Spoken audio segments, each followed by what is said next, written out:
life can just get so crazy and just so overwhelming. I'm just so thankful that we're able to take the opportunity and just be intentional in our weeks just to gather together, just to worship a God who just deserves our praise, to worship a God that really does know all that we're going through, who can just carry our burdens, just carry us through life. I'm just so thankful for that. I'm just confident that God's just going to bring us a word of peace today.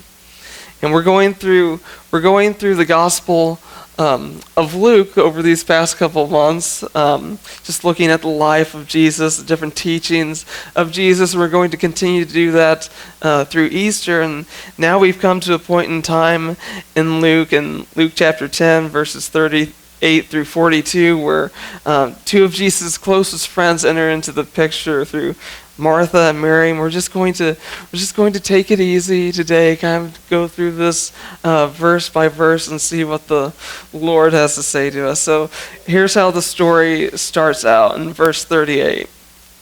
As Jesus and his disciples were on their way, he came to a village where a woman named Martha opened her home to him. And at this point in time, I mean, Jesus has really reached the kind of the peak of his ministry, kind of the peak of news about him spreading everywhere. At this point in time, really everyone in Israel knows who Jesus is. I mean, this isn't really surprising considering that earlier in this chapter, Jesus gathered 72 people around him and said, hey, go out and spread the word about me. So it's not really surprising that everyone really kind of knows who Jesus is. And of course, news traveled to Martha. It reached Martha about Jesus. And she decided to invite him into her home. And who knows, maybe she had heard about Jesus's recent parable even about the Good Samaritan and being a good neighbor. Maybe that's the reason why she said, come on, Jesus, I have my own home here for you. I want you to come into it. So who knows?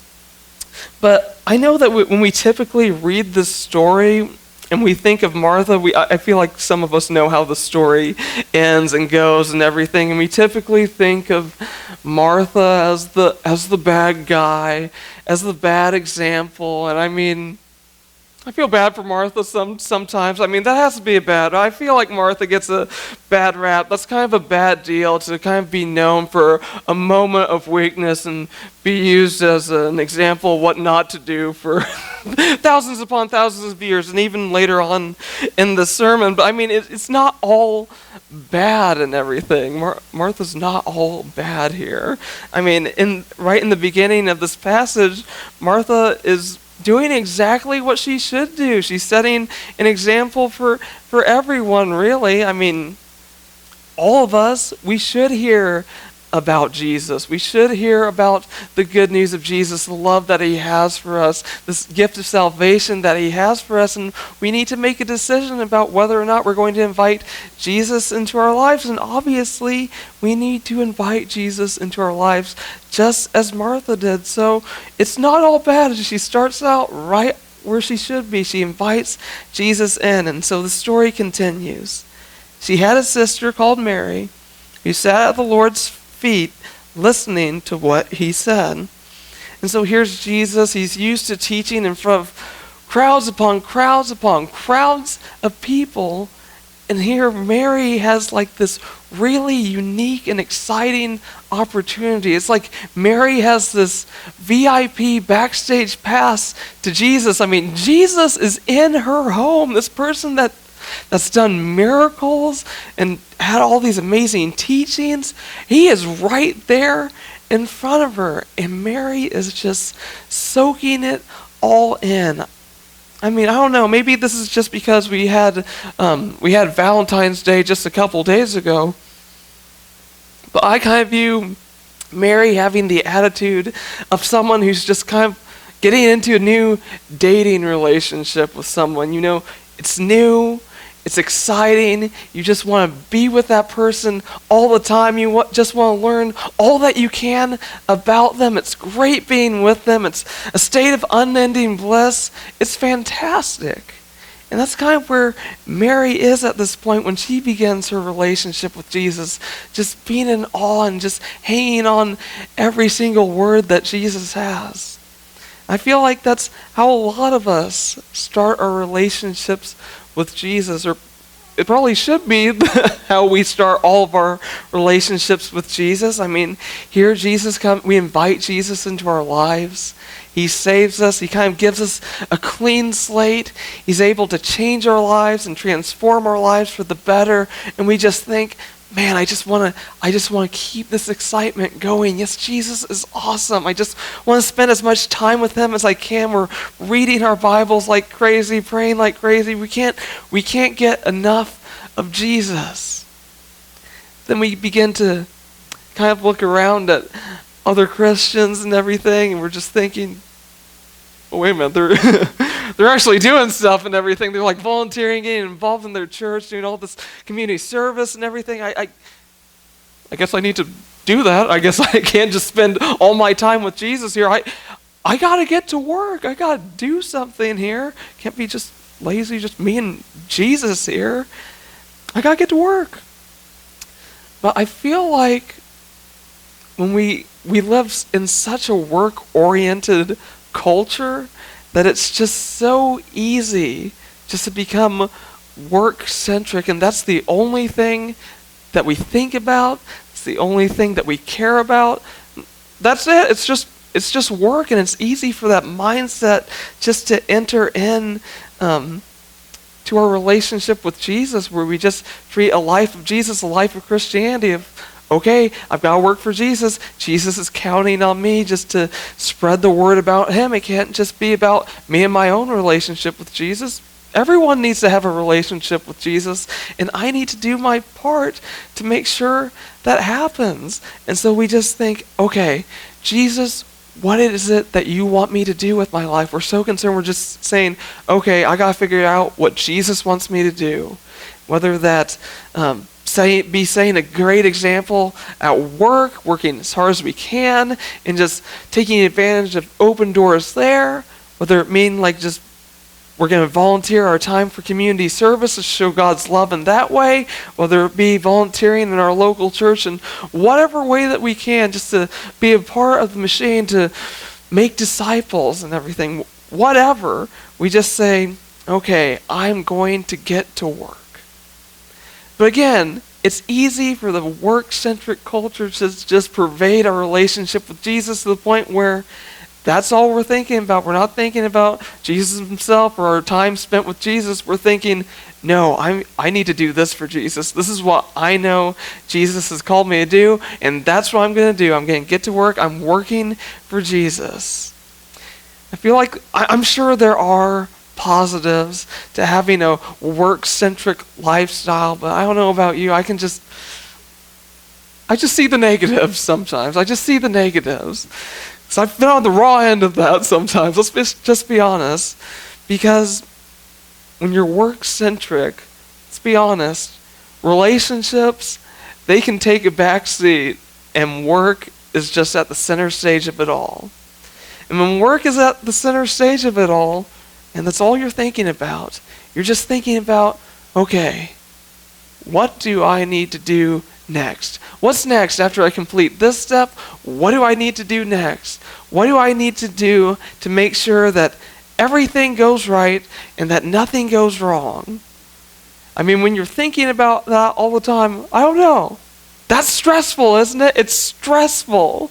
And you can get so overwhelmed at times, and when you're stressed out and when you're overwhelmed, let's be real, we get really, really irritable. And when we're irritable, we're not very endearing to people. And then, so that's one way that relationships can break down when we're work-centric. Another way is that when we're work-focused, that's kind of the lens that we use to view people through. I mean, we see people and we're just thinking, okay, if they're working like me, if they're doing what they're supposed to do, okay, they get an A in my book, that's fine, they're perfect. But if people aren't doing what they're supposed to do, if they're not working as hard as me, like me, well, they have just wandered their way into the crosshairs of my judgment and everything. not good things and judgment and just saying, that's not endearing to people either. We don't really bring people towards us by judging them and condemning them. That's not really condemnation and judgment. That's not really good building blocks for relationships either. And then, of course, when we're work-centric, the relationships that we do have, they're going to suffer, because let's be real, I think we all know the end of the story we see it all the time in movies and everything, or you read it, you look at some relationships and you have one person in the relationship that's not spending any other time with their partner, but they're doing all they can to spend time at work, they're taking whatever overtime they can get, and they're just not making an effort to be with their partner.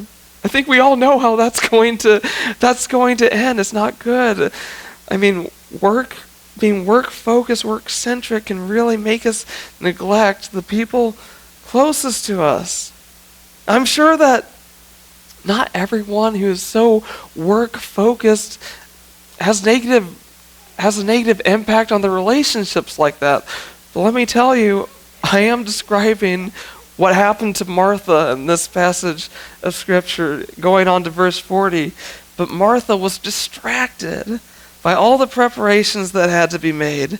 She came to him and asked, "Lord, don't you care that my sister has left me to do the work by myself? Tell her to help me." You can just tell that, Martha is not in a good mood. She's worried and focused about everything going on, and you can just tell that she's become irritable, and she's kind of being a jerk right now. She started off on the right foot. She was thinking about Jesus, saying, "Jesus, I want you in my house. Come on in."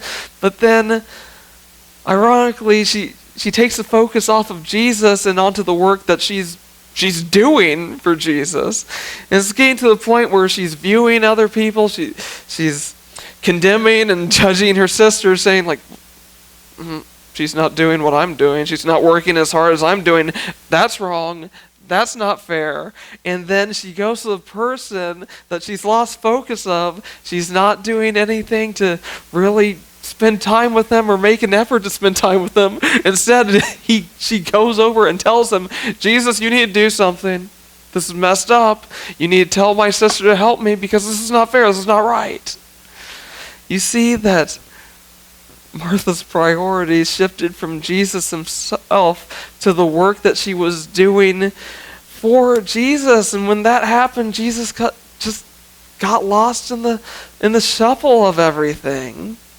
And obviously, that's not right. That's wrong. It's wrong when we lose sight of Jesus. Even if we're focusing on good things, whenever the focus comes off of Jesus, we're in a bad place. We're in a place that we don't need to be. And it's so hard to pinpoint why in the world this happens, but it's so easy for this to happen to the point where we're just focused on so many other things. I don't even care if it's just working for Jesus, any other thing in life. It's so easy to focus on other things instead of Jesus, even good things. I know that I have been there way more times than I care to admit. That's just something that I've just struggled with my whole life. It's just so easy for me just to spend time with Jesus and just say, "Oh, okay, Jesus, I know what you want me to do now. I've got it." Just put the blinders on and just do that. Say, "Don't bother me, Jesus. I'm working for you here." No. I'm doing this for you. I'm busy right now. I just think, I can't possibly spend time with Jesus right now. That's just a waste of time. I can be doing so much work for him than I can do just by spending time with him. And it gets to that point. It's so easy for it to get to that point. It's so hard to pinpoint why. I can't even tell you why Martha got to this point in the story of why she lost the focus on Jesus and put it on something else and putting on working for Jesus. I don't know. I can only speak for myself. Probably why I do that, put the blinders on and say, I'm going to work for Jesus, just forget about spending time with him. I'm working for Jesus because I feel like I don't know, that puts the ball in my court. I have more control. I can just say, yes, I can do this. I know what Jesus wants me to do. I can make myself feel better by being in control, by saying, well, I'm doing it for Jesus. That's okay, right? That's not okay. That's not okay. Jesus has to be in control at all times. The focus has to be on Jesus at all times. And thank goodness for the person that Jesus is. Because let me tell you, when other people are in the situation that Jesus is in this story, man, it happens all the time in life where people just get fed up. They get fed up with people that they're in relationships with, where they're working all the time, not paying attention to them at all, and they just get to the point where they just say, you know what, enough's enough. I'm done with this. This is a bad relationship for me to be in. I'm done. I'm moving on. Thank goodness that Jesus is not like us, that Jesus doesn't do that. That Jesus doesn't give up on us, even when we're not in a place where we need to be, even when we're in a place that Jesus doesn't want us to be. Thank goodness that Jesus just says, you know what? I still love you. You're not doing what I want you to do here. You're in a bad place, but you know what? I still love you. I'm here to forgive you. I'm patient with you. Let me help you get back on track. And that's exactly where Jesus was at with Martha in this story. It concludes with this. This is what Jesus says. Martha, Martha, the Lord answered, you are worried and upset about many things. But few things are needed, or indeed only one. Mary has chosen what is better, and it will not be taken away from her. I mean, Martha's in a bad place right now. She started off on the right foot, inviting Jesus in, focusing on him, but eventually she lost the focus on Jesus, became wrapped up in her work to the point where Jesus was just an afterthought. But Jesus didn't say, you know what, Martha, forget you, forget this, I'm leaving because you're being ridiculous. No, Jesus said, Martha, I mean, look at where you're at right now. You're upset. You're stressed out. You're annoyed. I'm being a pain right now. That can't possibly be fun for you. I mean, that can't be where you want to be right now. You know what? Let me help you. It doesn't have to be like this. You don't have to get all distracted and be all worked up. No. You can just look at your sister, for instance. She's just focused on me and just wants to be with me right now. And you know what? That's enough. You don't all have to get worked up about anything. You can just focus on me. And you know what? That's enough. That's okay. That's where I want you to be. And Jesus says the same thing to us. I mean, he calls out to each of us by name. Whenever we get distracted or take our focus off Jesus and we're being overwhelmed by life, because let me tell you, if the focus isn't on Jesus, we're not going to last very long. I don't care what anyone says. We're going to go downhill at some point or another. I mean, Jesus calls us out by name and just says, hey, it doesn't have to be like this. You don't have to be stressed out, overwhelmed. I know what you're going through. Let me take over. I mean, there's only one thing that you need. It's me. Just put the focus on me and everything's going to be okay. I mean, I don't know where we get into our heads, but we do, where it's just like, just being in a relationship with Jesus, just spending time with him. That can't possibly be enough, can it? I mean, Jesus is telling us right here and now, yes, it is.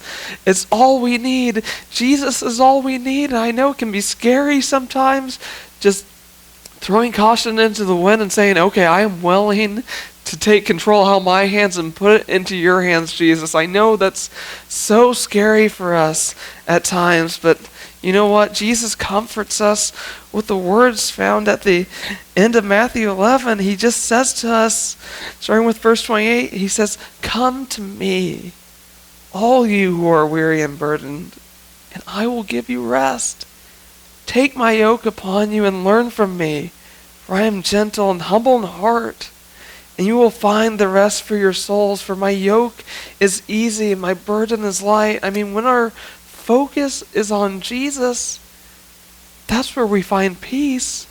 That's where we can say, yes, I'm where I need to be. I can do it. I don't have to be overwhelmed and troubled with all these things in life. All I need is Jesus. All we have to say is, yes, Jesus, like, man, I'm sorry. I don't know what happened to me. I lost my cool there. I lost my focus on you. I need you. I mean, Jesus is always there to welcome us back and say, yes, you're right. I will refocus you. I will get you back to where you need to be. And I know we get this thought in the back of our minds that Satan wants to trick us and just get this thought into the back of our minds. Well, it's like, well, what about the work, though? I mean, work still has to be done here and everything. You can't possibly just think that just staying with you and Jesus and spending time with Jesus is going to be enough. Well, my goodness, Jesus isn't lazy, people. He's not lazy. I mean, God created us to do good works in Christ Jesus. He prepared that in advance for us to do. Scripture says that in 2 Corinthians somewhere. I forgot the reference, but it's in there. I promise. But he's just saying, no, this really is all you need. I really am all you need. I'll take care of the work. I'll take care of everything. I will guide you if you just simply keep the focus on me. Even if it's so easy for us to lose focus. Even if our focus is on good things like working for Jesus, that's not where Jesus wants us to be. No, he wants the focus to be on him. He's telling us, when you focus on me, that's when life is right. That's when you see the life to the full that I have planned for you. That's when you can have peace, even in the most overwhelming times in life, when you just say, Jesus, you are all that I need. All I need is just to be with you here, right now. And when we do that, everything will be taken care of. Everything will fall into place. Let's take that leap of faith and just say, yes, Jesus, I am going to let my focus just be on you, just being with you. I promise that when we do that, Jesus will work out everything in our lives the way that it needs to be. Jesus has got this. Let's focus on him, and let's trust him and see what he can do in our lives. Let's pray.